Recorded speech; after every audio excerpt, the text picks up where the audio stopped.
मैं अपनी कम उम्र और खूबसूरत बीबी का हाथ पकड़कर बाजार में घूम रहा था। वो बहुत खुश थी। वो मुझसे बहुत प्यार करती थी और मैं भी उसे दिलो जान से चाहता था। बीबी ने मुझसे वादा लिया था कि आज मैं उसे उसकी पसंद की शॉपिंग करवाऊंगा। बाजार में जाने से पहले हम दही भल्ले वाली दुकान पर गए, क्योंकि मेरी बीबी दही भल्ले बड़े ही शौक से खाती थी। हम दोनों ने वहां बैठकर दही भल्ले खाए। मैं लगातार अपनी बीवी को देख रहा था। भगवान ने मुझे कितनी हसीन बीवी दी थी। वो बड़े मजे से दही भल्ले खा रही थी और मुझसे हंस हंस कर बातें कर रही थी। दही भल्ले खाने के बाद मैंने उसका हाथ पकड़ा और फिर बाजार की तरफ निकल पड़े। मेरी बीवी को चूड़ियां, परफ्यूम, ज्वेलरी, कपड़े सब कुछ लेना था। मैं अपनी बीवी को एक बड़ी सी दुकान में ले गया जहां हर चीज मिलती थी। मैंने वहां खड़े लड़के की तरफ इशारा किया कि वो हमें चूड़ियां और परफ्यूम दिखाए।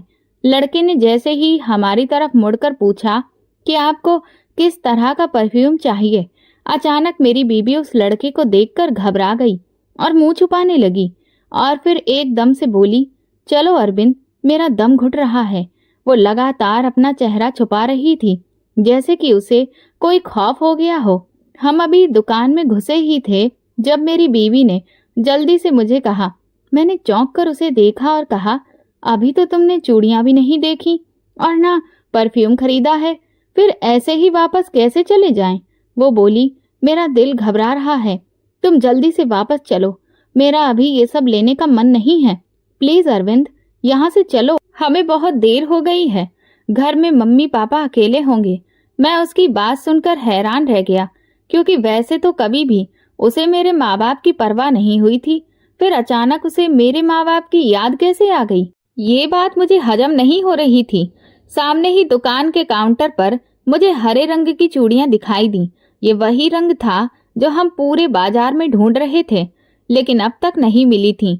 अब जब मुझे वो चूड़ियां सामने दिखी तो मैं उन्हें ऐसे कैसे छोड़ देता। माधुरी, वो देखो, तुम्हारी नई साड़ी वाली रंग की चूड़ियां यहाँ पर रखी हैं, बस 2 मिनट में अपने हाथ का साइज बताकर खरीद लो। लेकिन उसने मेरी बात का जवाब देने की बजाय संजीदगी से बोला, अरविंद, मुझे वो चूड़ियां नहीं लेनी, तुम्हें समझ नहीं आ रहा, मेरा दम घुट रहा है यहाँ पर। उसके बाद वो और रुकी ही नहीं और वापसी के लिए कदम बढ़ा दिए। भैया, क्या हुआ है? मैडम को 16 साल के लड़के ने हैरानी से हमें देखते हुए पूछ लिया तो मैंने कहा, कुछ नहीं, और सख्त चेहरे से वापस आ गया। मुझे अपनी बीवी पर बहुत गुस्सा आ रहा था। शाम से उसने मेरा सर खा लिया था कि अभी तक शॉपिंग पूरी नहीं हुई। अब जब मैं उसे शॉपिंग करवाने लाया था तो वो ऐसे ही वापस चली आई। हम पीछे कोई 89 दुकानें घूम चुके थे। उन सभी दुकानों पर मैंने माधुरी को काफी समझाया कि वो किसी और रंग की चूड़ियां खरीद ले, मगर वो अपनी जिद पर अड़ी रही कि बिल्कुल अपनी साड़ी के जैसे रंग की ही चूड़ियां लेगी। फिर अब क्या हो गया था, जब वही चूड़ियां यहाँ दिखाई दी तो उसने लेने की बजाय वापस चलने की जिद की। हम दोनों घर वापस आ गए। हालांकि शॉपिंग के बाद हमको डिनर भी करना था, लेकिन अब मेरा मूड बिगड़ चुका था। मैंने 1-2 बार नजरें उठाकर माधुरी की तरफ देखा तो वो बिल्कुल चुप चेहरा लिए बैठी थी, जैसे किसी गहरी सोच में डूबी हो। मैंने पहले उससे ऐसे ही लौटने की वजह पूछना चाहा, लेकिन फिर खामोश हो गया कि बताना होगा तो खुद बता देगी। हम घर आए तो बच्चे हमारा इंतजार कर रहे थे। पहले जब भी हम बाहर से आते थे तो माधुरी बच्चों से मिलती थी, उनसे बातें करती थी और बाहर की सारी बातें बताती थी, लेकिन अब वो खामोशी से अपने कमरे में चली गई। उसके अंदर जितनी भी हलचल थी वो अचानक से थम चुकी थी। मुझे बड़ा ताज्जुब हुआ कि लम्हे भर में उसे क्या हो गया। बच्चों को उनका सामान देकर मैं कमरे में गया तो वो सिर पर चादर लिए लेटी हुई थी। मुझे उस पर जितना गुस्सा था वो सारा गुस्सा खत्म हो गया और मैं परेशान हो गया कि ऐसी क्या बात हो गई है कि ये इतनी चुप हो गई है। माधुरी, माधुरी, उठो, मेरी बात सुनो। मैंने 2-3 बार उसे उठाने की कोशिश की, मगर वो एक ही करवट बिस्तर पर पड़ी रही।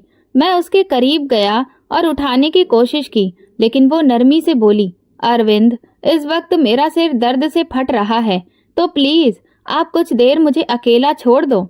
ठीक है, मैं छोड़ देता हूँ, लेकिन मुझे ये बताओ कि तुम्हें हुआ क्या है? उस दुकान में जाते ही तुम्हारा चेहरा और बातें एकदम से क्यों बदल गईं?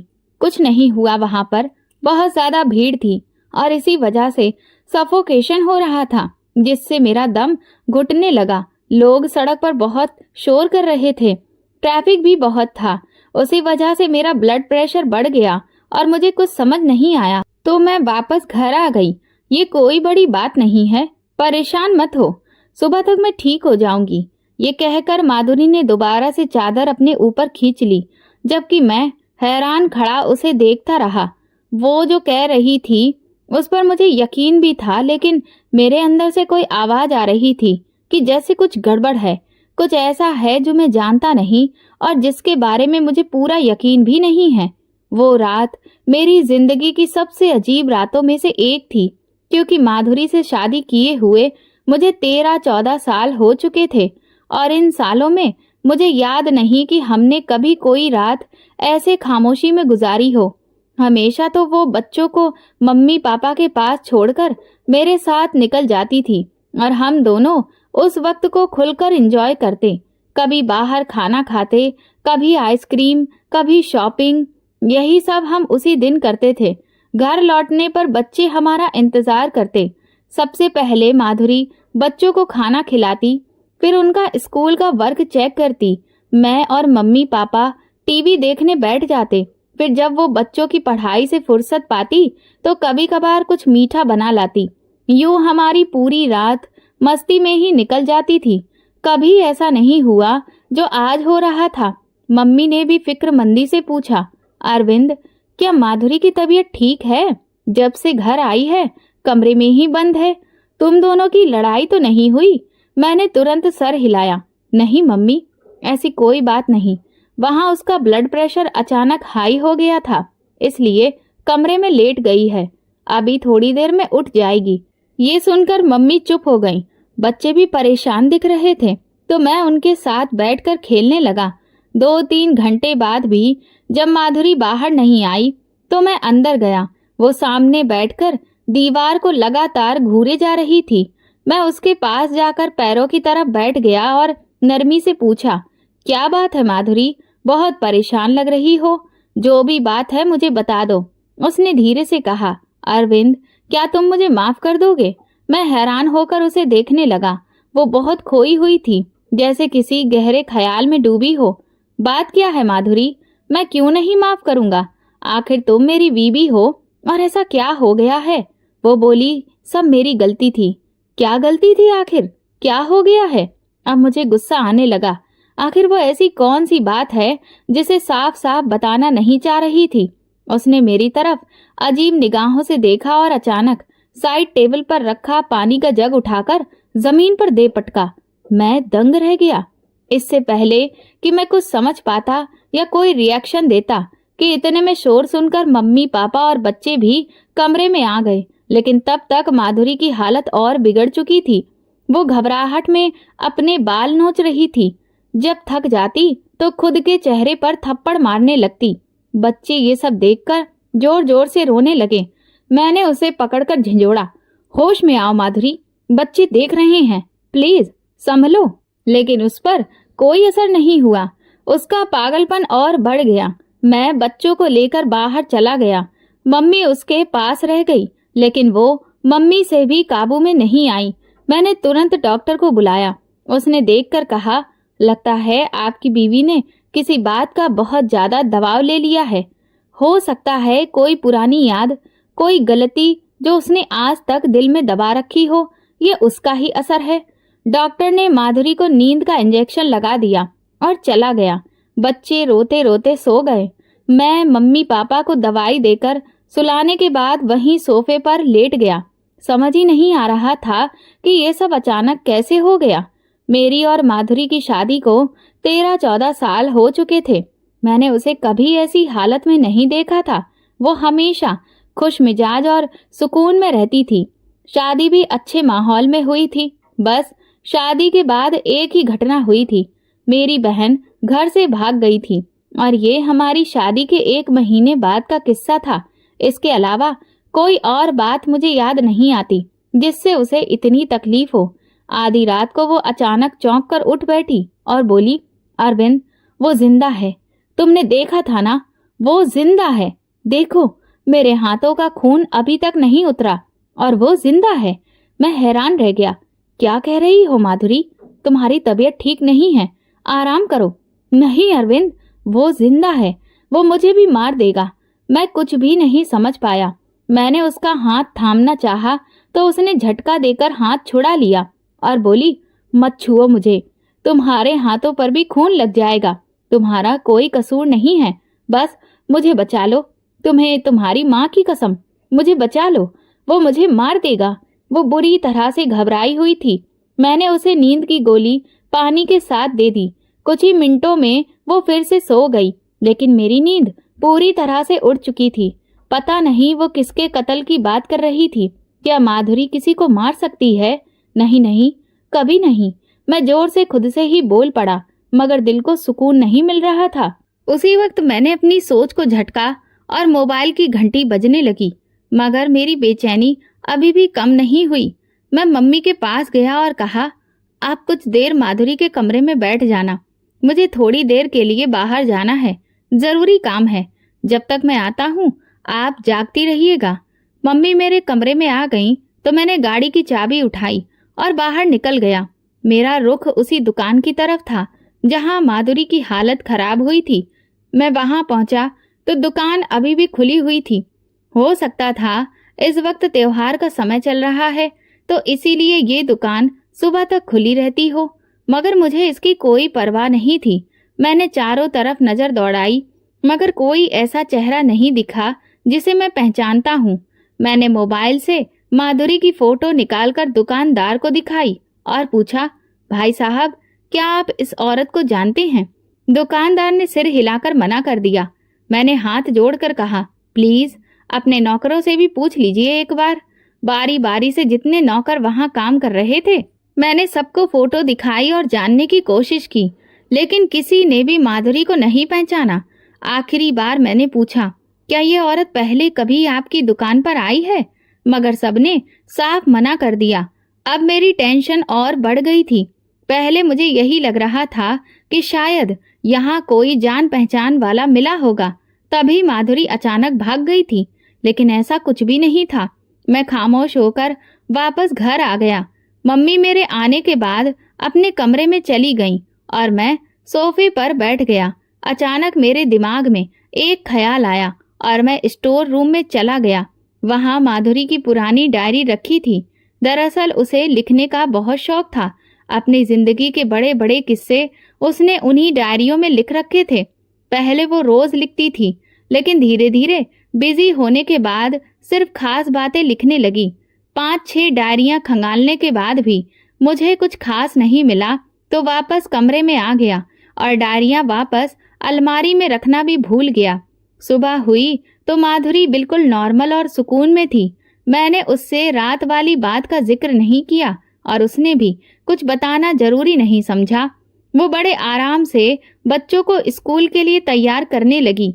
मैं अंदर से परेशान था, पूछना चाहता था, लेकिन सोचा आज वाले दिन चुप रहना ही बेहतर है।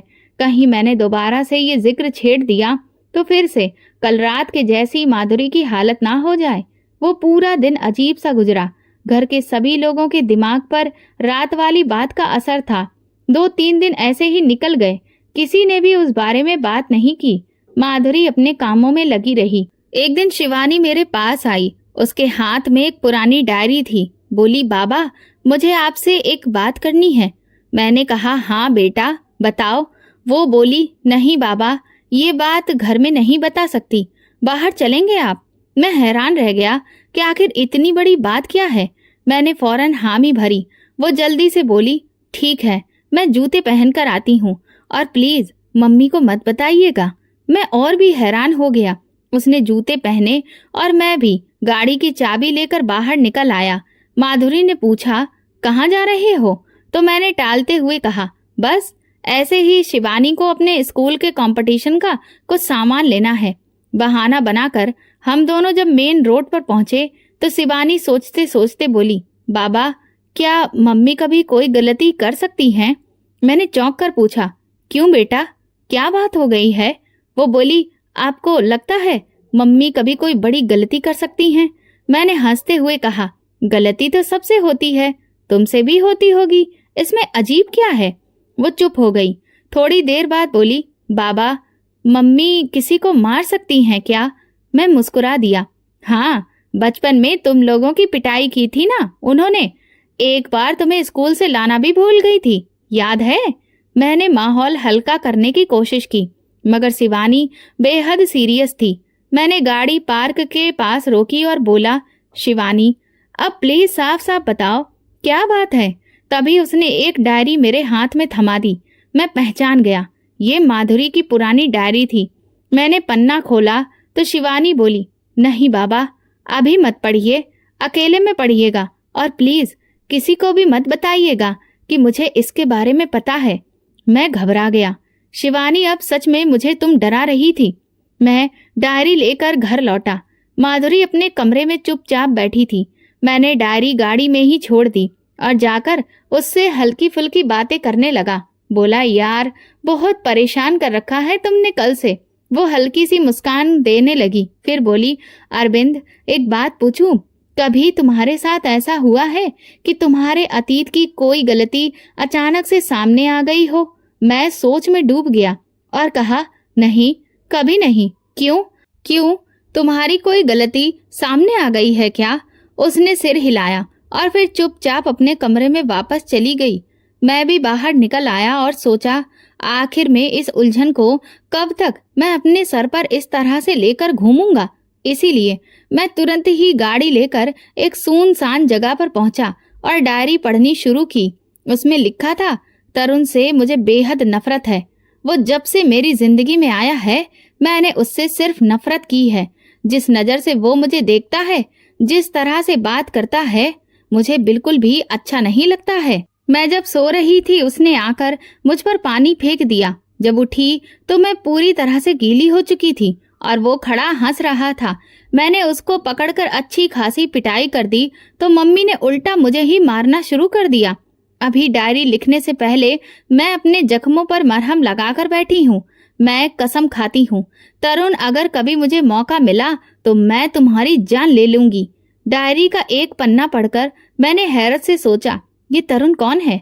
और मुझे तो माधुरी ने इसके बारे में कभी बताया ही नहीं। ये बड़ी अजीब बात थी। वैसे भी वो अपने आप में ही खोई रहती थी, जितना पूछो उतना ही बताती थी। मगर फिर भी मैंने दूसरा पन्ना पलटा तो सामने एक और लिखाई थी, आज साधना की शादी है और मुझे न खुशी हो रही है न दुख, क्योंकि वो तरुण को पसंद करती थी और ये बात मैं अच्छे से जानती हूँ। उसने मुझे एक खत दिया था जो तरुण को देना था, मगर मैंने वो खत खुद पढ़ लिया। उसमें लिखा था, तरुण, जब से तुम यहाँ आए हो तब से मैं तुम्हें पसंद करती हूँ। और वो खत मैंने तरुण को दिया ही नहीं। जब साधना ने मुझसे पूछा तो मैंने कंधे उचकाकर कह दिया, तरुण ने वो खत पढ़कर तुम्हारा बहुत मजाक बनाया था।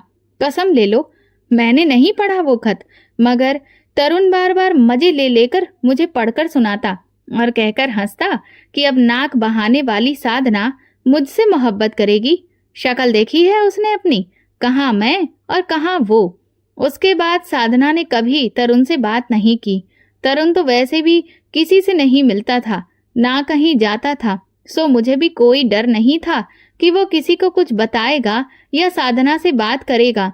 अब आज साधना की शादी हो रही है तो मुझे हंसी आ रही है कि उसने तरुण के साथ शादी के ख्वाब देखे थे और अपनी तरफ से वो अब तरुण को कोस रही होगी, जबकि इस बेचारे को तो इसका एहसास भी नहीं। ओ सॉरी साधना, मगर मैं नहीं चाहती कि उस शख्स से मेरी कोई भी सहेली बात करे जिसने मेरी खुशियां छीनी हैं। नफरत है मुझे तरुण से, और अगर तुम मुझसे शादी कर भी लेती हो तो मुझे तुमसे भी नफरत हो जाती। यहाँ डायरी का दूसरा पन्ना खत्म हुआ। मैं जैसे जैसे डायरी पढ़ता जा रहा था, माधुरी का एक अलग रूप मेरे सामने खड़ा होकर मुझे मुंह चिढ़ा रहा था। मैं हमेशा से सोचता था कि मैं माधुरी को अच्छे से जानता हूँ। आखिर 13-14 साल की शादी निभाना कोई मजाक नहीं है। मगर आज मेरा ये भरम भी टूट गया, क्योंकि इस डायरी वाली माधुरी को तो मैं जानता ही नहीं था, जिसके दिल में तरुण नाम के लड़के के लिए इतनी नफरत थी। और वो कौन था? मैं ये भी नहीं जानता था, वरना देखने में माधुरी से ज्यादा शांत और समझदार औरत मैंने नहीं देखी थी। हे भगवान, बस मेरा ये भ्रम कायम रखना। डायरी का अगला पन्ना पलटते वक्त मैंने यही दुआ की कि यहाँ कोई ऐसी बात न लिखी हो जो मैं माधुरी के बारे में कभी सोच भी नहीं सकूं। मुझे वो दिन अच्छे से याद है जब मेरी माँ ने पापा के पैर पकड़ लिए थे कि मुझे इस घर में रहने दो, मेरा कोई और ठिकाना नहीं है। मगर पापा उस वक्त खुद को जाने क्या समझ रहे थे। उन्होंने मेरी माँ का कोई लिहाज नहीं किया और रात के अंधेरे में खड़े होकर तलाक का फरमान सुना दिया। मैं तेजी से पापा की तरफ भागी ताकि मैं उन्हें ये गलती करने से रोक सकूं, मगर मैं इस सब में कुछ भी नहीं कर पाई। वो अपना फैसला सुना चुके थे। मैंने अपनी माँ की चीख सुनी और फिर मेरी नजर तरुण पर पड़ी, जो मुझे देखकर मुस्कुरा रहा था। उसके चेहरे पर शैतानी मुस्कान साफ झलक रही थी। मेरा बस नहीं चल रहा था कि उसका खून पी जाऊं। आखिर वो ऐसा क्यों करता था? मेरी उससे क्या दुश्मनी थी? कुछ भी नहीं पता। आखिर वो हमेशा मेरे खिलाफ क्यों रहता था? यहाँ अगला पन्ना भी खत्म हो गया। अब मेरे अंदर जिज्ञासा और बढ़ गई थी, ये जानने के लिए कि ये तरुण आखिर है कौन और माधुरी ने इसके बारे में कभी क्यों नहीं बताया। मैंने अगला पन्ना पलटा, मगर वो फटा हुआ था। बाकी पूरी डायरी खाली थी और आखिरी पन्ने पर लिखा था, उस रात मैं पागल हो रही थी जब तरुण ने मना कर दिया था कि मैं अरविंद से शादी नहीं कर सकती। मेरा खून खौल रहा था। मुझे कुछ समझ नहीं आ रहा था।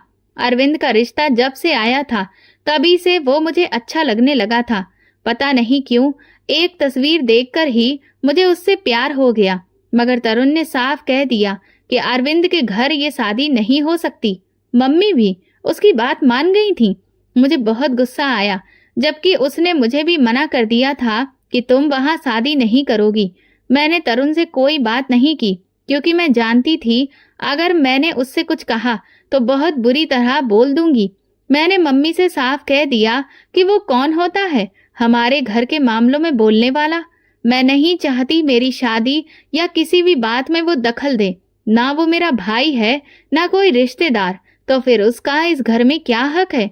मगर मम्मी ने मुझे गुस्से से देखा और बोली, तुम्हारा बाप नहीं है तो घर के मामले में किसी न किसी मर्द को तो शामिल करना ही पड़ेगा। तुम्हारे पापा ने जो भी किया उसे मैं भुला चुकी हूँ, मगर मैंने ये मामला तरुण के सामने रखा तो अरविंद के घर से लौटने के बाद उसने मना कर दिया। अब उसके मना करने के बाद मैं तुम्हारी शादी कैसे कर दूं? पर मम्मी, क्या आपको पता है वो आपके तलाक के वक्त हंस रहा था? मैंने बेबसी से कहा तो मम्मी नरमी से बोली, उस वक्त वो बच्चा था, आज वो जवान है, समझदार है। तुम बेकार का बैर पाल रही हो। छोड़ दो सब पुराने गिले शिकवे।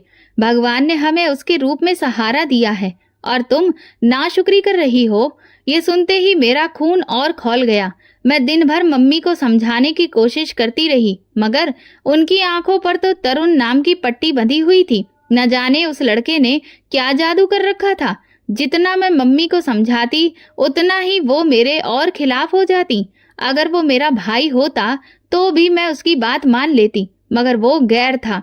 फिर मम्मी उस पर कैसे भरोसा कर सकती थी? मैंने मम्मी को यहाँ तक कह दिया कि ठीक है, अरविंद से शादी मत करना, मगर तरुण को इस घर से निकाल दो। उसका यहाँ पर होना मुझे बर्दाश्त नहीं होता।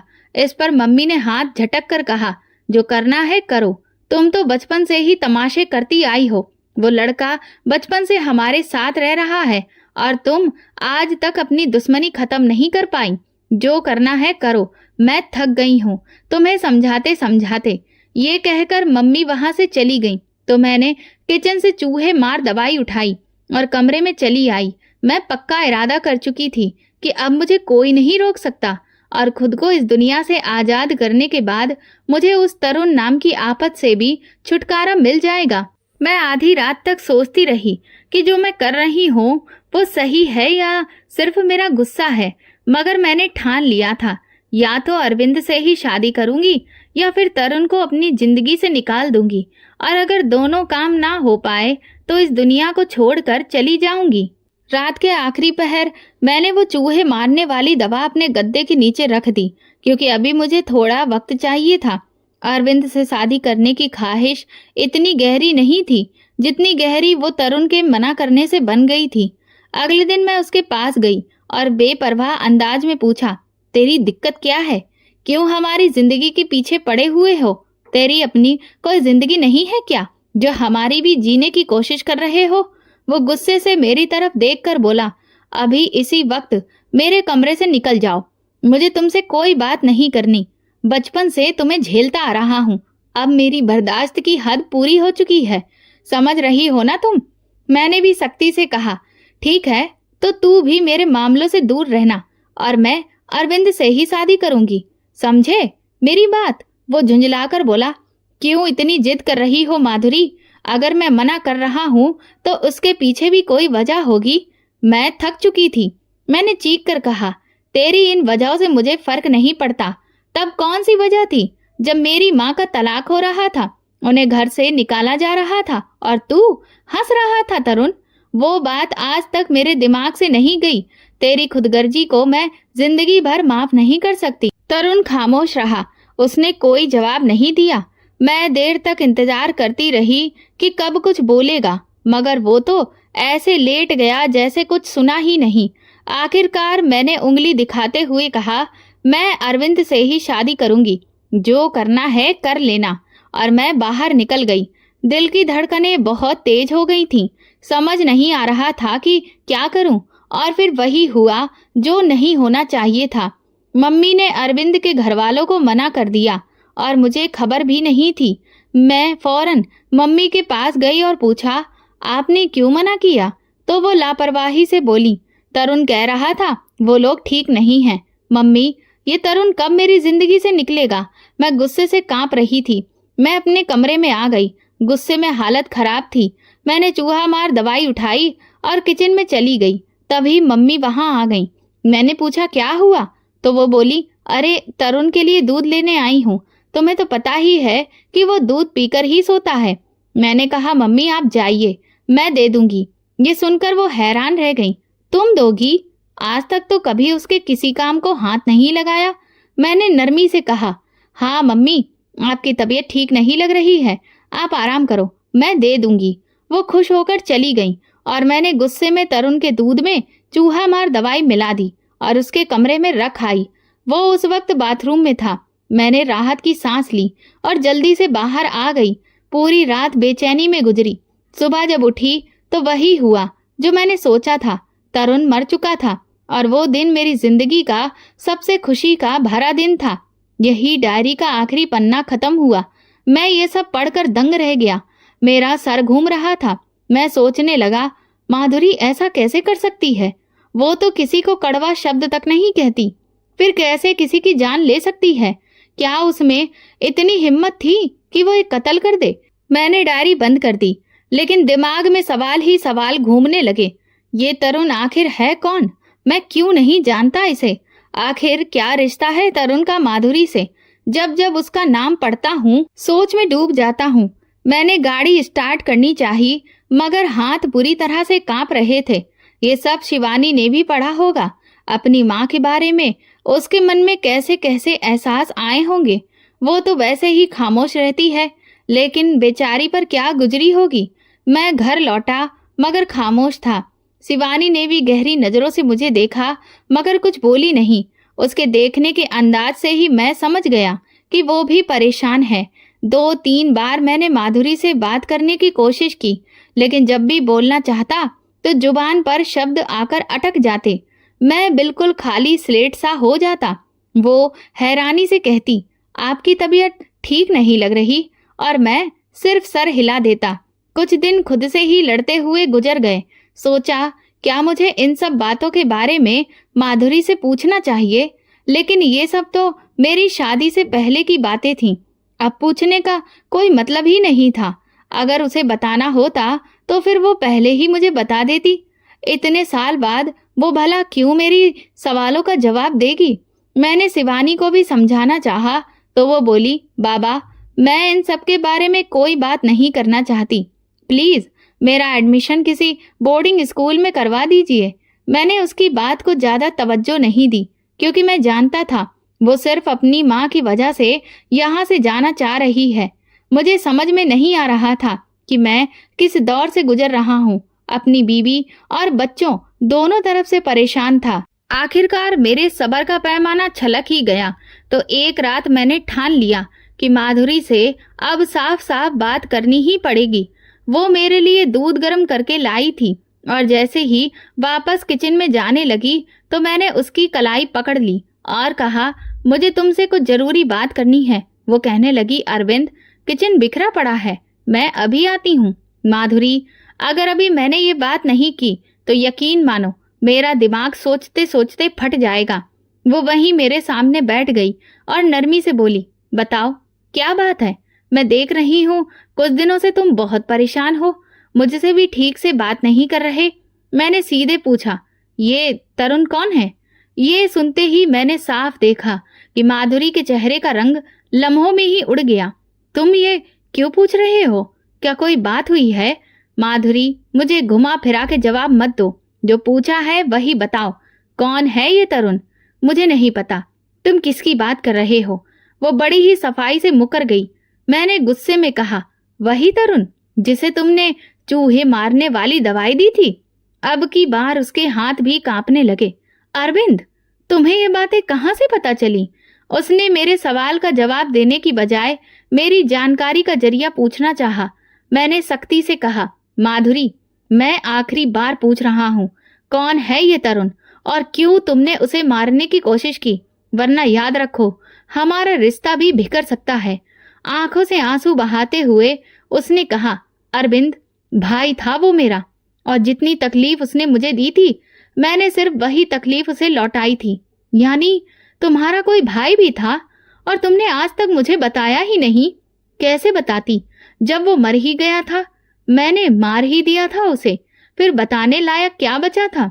मैंने गहरी सांस लेकर कहा, सब कुछ साफ साफ बताओ माधुरी, वरना ये सोचकर मैं अंदर ही अंदर जल रहा हूँ कि मेरी पत्नी एक कातिल है। वो धीरे धीरे बोली, मेरे पापा ने दूसरी शादी कर ली थी। ये बात हमें तब पता चली जब वो अपनी दूसरी बीवी और बेटे को लेकर हमारे घर आए। मम्मी ने बहुत हंगामा किया, लेकिन पापा ने सबके सामने ही मम्मी को तलाक दे दिया। जानते हो, मुझे तलाक का इतना दुख नहीं हुआ, बल्कि उस हंसी का हुआ जो उस औरत और उसके बेटे तरुण के चेहरे पर थी, जैसे वो जीत गए हों और हमें सड़क पर फेंक दिया हो। तलाक के बाद हम नानी के घर रहने लगे। नानी भी कुछ साल बाद चल बसी। उसके बाद पापा और उनकी दूसरी बीबी का एक्सीडेंट हो गया, दोनों की मौत हो गई और तरुण हमारे साथ रहने आ गया। मम्मी ने उसे खुले दिल से अपना लिया, लेकिन मुझे वो कभी भी स्वीकार नहीं था।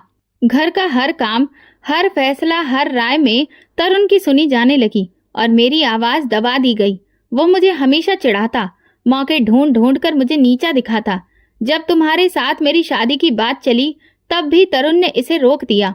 मैंने उससे वजह पूछी, मगर उसने एक बार भी जवाब नहीं दिया। मैं उन दिनों बहुत परेशान और टूट चुकी थी। गुस्से में आकर मैंने उसे दूध में चूहे मारने की दवाई दे दी। अगले दिन लगा कि वो मर चुका है। मम्मी उसे अस्पताल ले गई थी, लेकिन लौटते वक्त उसके साथ नहीं आई। मैंने सोचा अब वो नहीं रहा, मुझे सुकून मिला।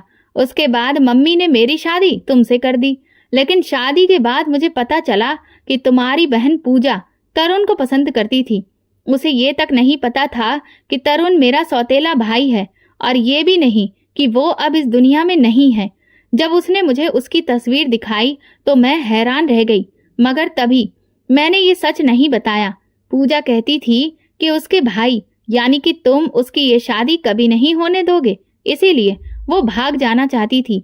मैंने उसे बहुत रोका, लेकिन एक दिन वो सचमुच भाग गई। उस दिन पहली बार एहसास हुआ कि तरुण ने मेरी शादी इसलिए रोकी थी क्योंकि वो पूजा को चाहता था। वो जानता था कि अगर तुम्हें ये बात पता चलती तो तुम उसका बदला मुझसे लेते। उसने सौतेले होने के बावजूद मेरा ख्याल किया, और मैंने क्या किया? उसकी जान लेने की कोशिश की। कुछ दिन पहले जब हम लोग चूड़ियों की दुकान पर गए थे, तब मैंने साफ देखा कि पूजा और तरुण चूड़ियां खरीद रहे थे। तब मुझे यकीन हुआ कि तरुण तो जिंदा है। तुम उस वक्त मुझे शॉपिंग कराने में बहुत व्यस्त थे और दुकान में भीड़ भी थी, इसीलिए तुम्हारी नजर पूजा पर एक बार भी नहीं पड़ी। शायद उसी दिन उसे समझ आ गया था कि मैंने दूध में जहर डाला है, क्योंकि मैंने कभी उसे दूध नहीं दिया था, लेकिन उस दिन मैं लेकर गई। तो हो सकता है कि बाथरूम से निकलते वक्त उसने मुझे देख लिया होगा और फिर वो दूध उसने नहीं पिया, इसीलिए वो बच गया और मेरी जिंदगी से चुपचाप दूर चला गया। ये कहकर माधुरी जमीन पर गिर पड़ी और खुद को मारने लगी। फूट फूट कर रो रही थी वो। मैंने तुरंत पूजा को फोन किया और सच बताने के लिए घर बुलाया। साथ ही तरुण को भी आने के लिए कहा। जब वो दोनों आए तो ड्राइंग रूम का मंजर बिल्कुल अलग था। माधुरी तरुण के गले लगकर माफी मांग रही थी और तरुण भी अपने आंसुओं को पोंछते हुए नरमी से बोला, मैंने भी बहुत गलतियां की थी। तेरे गुस्से की वजह कहीं न कहीं मैं भी हूँ। पूजा भी ये सब देखकर रो पड़ी और मुझसे और मम्मी पापा से अपने किए की माफी मांगने लगी। तरुण ने उससे भी माफी मांगी और कहा, काश मैंने पहले ही सब कुछ साफ कर दिया होता तो फिर आज हालात ऐसे ना होते। माधुरी, तरुण और पूजा तीनों की आंखों से आंसू बह रहे थे और मैं वहीं खड़ा सोच रहा था, रिश्तों की सच्चाई छिपाने से ही सबसे बड़ी तबाही आती है। तो दोस्तों, अगर आपको हमारी ये कहानी पसंद आई हो तो कमेंट करके ज़रूर बताएं। वीडियो को लाइक करें और ज़्यादा से ज़्यादा शेयर करें। अगर आप चैनल पर नए हैं तो सब्सक्राइब जरूर करें और नोटिफिकेशन बेल दबाएं ताकि अगली अपडेट सबसे पहले आपको मिले। धन्यवाद।